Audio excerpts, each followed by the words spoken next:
Welcome back, dears. Today in chapter 4.3, we're going to explain experimental probability. So first of all, this is the rule: number of times the event occurs over the total number of trials. This is the difference between experimental probability and theoretical probability. The difference is that in experimental, we can try it 100 times, and the theoretical, it's the number of the cubes. How many numbers we have? We've got 6 numbers, 6 sides. So this is how we write it. This is the difference between them when experimental is for rolling 100 times, okay?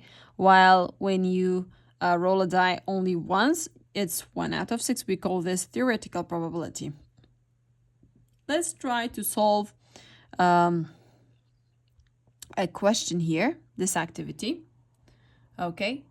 In this activity, we have, during an archery practice, Shaheen hits the target on 14 out of 20. When it says 14 out of 20, you have to write this as a fraction first step. But is it simplest form? No.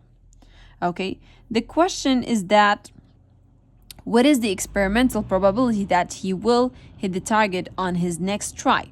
To answer this question, first of all, fraction, decimal, percent, I write it as a fraction.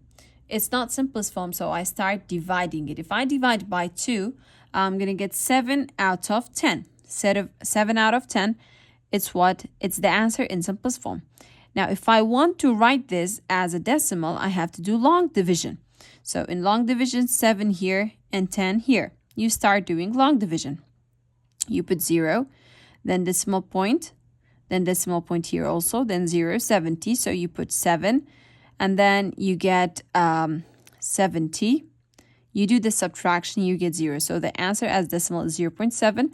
Or you can just go back one step and you will find it as a decimal, which is 0.7.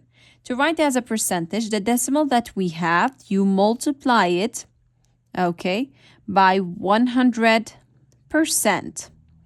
All right. So 1, 2 steps, you go to the right side. Here is empty. I'm going to get 70%.